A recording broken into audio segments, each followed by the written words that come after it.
YouTube's back again today. You're not done with me yet.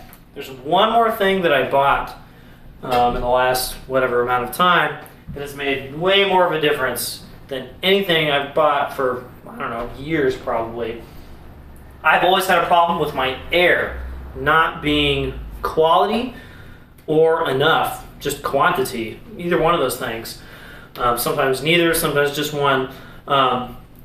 Early enough in my day. Sometimes I have to go take a walk, I have to come back, and I have to like stretch, and I have to do some breathing gym, and I have to play for a while, and then I put the horn down, and I do some other stuff, and I play some more, and then my air is ready to go. And it's been like 3 hours. I've basically wasted those 3 hours just trying to get my stupid air apparatus to work the way I want.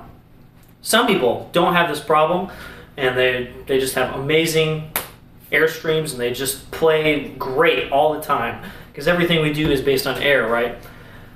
Something about me doesn't like that, and so I am very, I don't want to say lazy, but just not, like energized enough with my air right from the start. And so I've been trying to find ways to do this. Like I used to take walks around the neighborhood before I'd warm up. I do all sorts of different things just to try and like get that started so I don't have to worry about it as much. And guess what? You can buy something that'll make that happen. Ta-da! This is not a bong, don't worry. This is not going to be demonetized. I'm not even monetized, so it's not a big problem. A bong would be a little more involved, and it probably wouldn't be plastic. This is just 4 pieces of plastic with a ball in it and a flexible tube on the end, and you blow into it. This is called an incentive spirometer, or breath builder for brass players. Basically, you just blow into it, and if you use the right kind of air, the ball will go up. It's as simple as that.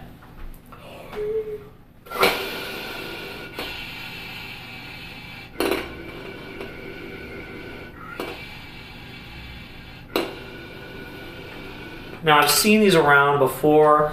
I can't exactly remember where I've seen them before, but Stefan Schultz in December had one of these during his masterclass, and he was just like, hey, if you use one of these and you kind of get good at using it, you can be very efficient on the trombone. This requires a certain kind of like speed and whatever of the air and volume of the air to keep the ball at the top. And if you can maintain that, but use just enough to keep the ball at the top and not, just blow it super hard, then you'll get more efficient at using that air. And that's the kind of air that you use to play, especially bass trombone, but all kind of brass instruments. You're not just using as much air as you can all the time. We say that because most people don't use enough at all. The point is to use just as much as possible. It's like engineering. You don't build bridges that are made out of millions and millions of tons of steel that are just impossible to fall down. You build a bridge out of just enough steel so that it doesn't fall down just barely with cars on it. That's what good engineering is, and that's what good air is too. And of course we always say use more air, and that's because most people are under engineering their bridges and they just fall down all the time. They're not even start to building a bridge and it just falls down. They're not using the right amount of air. And this just kind of gets you on that that efficiency train really quickly. For instance, Stefan was probably using the same setup that I am here. I have no idea. I haven't seen his exact tube in a while. And he can keep the ball at the top for like 12 seconds. And here's my best go.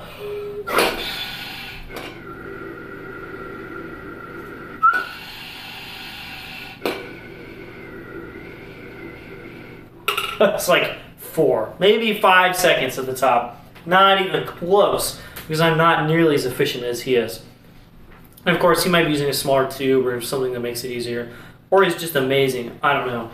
But this is really, really, really, really, really cool because to start my warm-up, I'll kind of try and get my body warm and then use this for like 2 minutes. And then all of a sudden, my air just works. I'm not closed up back here. I'm not doing weird things with my face. I'm not having any tension on the inhale or the exhale. Just making the ball stay at the top.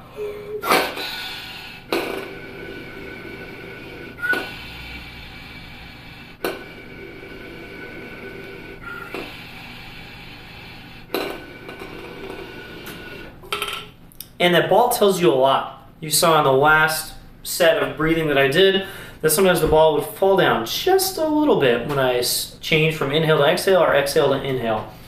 I had those backwards, whatever. That means that the air is not turning around fast enough, not instantly.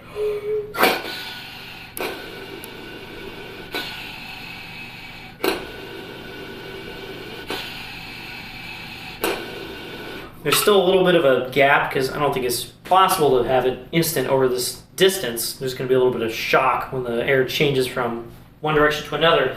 But you can tell if you're not changing fast enough because the ball will fall. And especially on the inhale, it'll just fall all the way down. And that's super obvious. Instantly you know, oh, not turning my air around fast enough. Another thing I like to do is take a breath outside of this and see how fast I can get the ball to come up with not just over pressurizing it and just going boom, you know, all the way to the top. And then another thing that I just started doing the last few days is articulating and trying to keep the ball movement very minimal so it kind of doesn't bounce at all, or have it bounce the exact same way every time.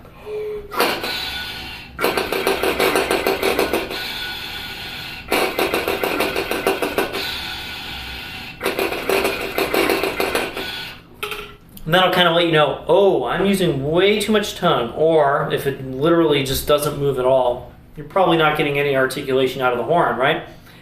This has just been so huge for me in just a bunch of different ways, and if you spend money on anything that I talk about, and I talk about a lot of stupid stuff, this is probably one that you should consider. It's like 18 bucks, which is a lot for 4 pieces of plastic from Musician's Friend. I can't find one like this on Amazon. There's some other oddball ones kind of for medical use that are not as good, I think, as this one for what we use it for. And there's another tube, actually I guess there's 5 pieces of plastic that you get. There's a smaller tube that you can use for high brass or woodwinds. You can also cover up these holes to make it a little easier.